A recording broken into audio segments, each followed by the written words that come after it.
Please, everybody, have a seat. Have a seat. I am thrilled to be here for what is, I think, an extraordinary accomplishment by this Congress. The legislation I'm signing today represents change that's been decades in the making. Since at least the middle of the last century, we've known about the harmful and often deadly effects of tobacco products. More than 400,000 Americans now die of tobacco-related illnesses each year, making it the leading cause of preventable death in the United States. More than 8 million Americans suffer from at least one serious illness caused by smoking. And these health problems cost us all more than $100 billion a year. What's even worse are the effects on our children. 1 out of every 5 children in our country are now current smokers by the time they leave high school. Think about that statistic. 1 out of every 5 children in our country are now current smokers by the time they leave high school. Each day, 1,000 young people under the age of 18 become new, regular, daily smokers. And almost 90% of all smokers began at or before their 18th birthday. I know I was one of these teenagers. And so I know how difficult it can be to break this habit when it's been with you for a long time. And I also know that kids today don't just start smoking for no reason.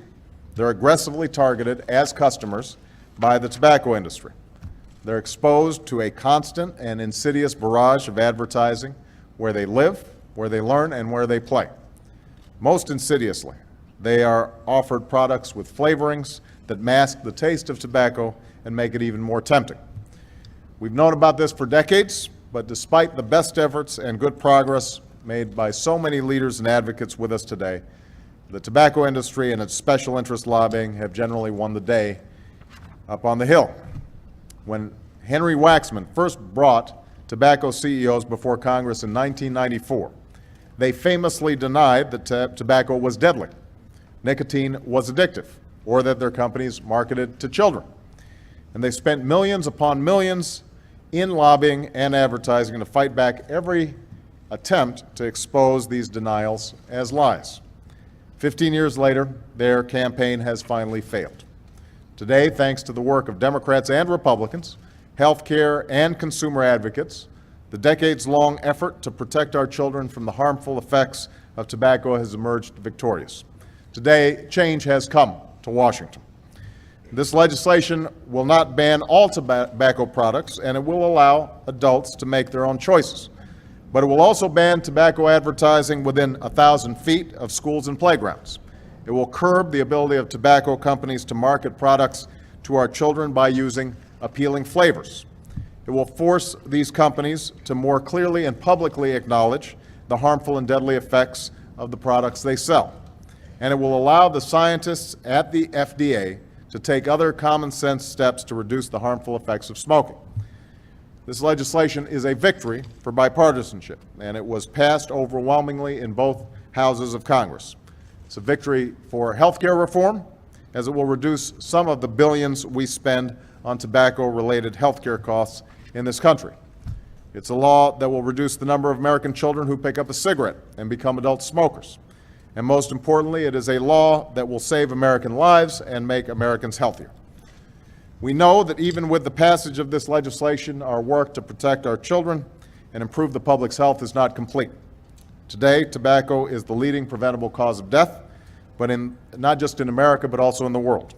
If current trends continue, 1 billion people will die from tobacco-related illnesses this century.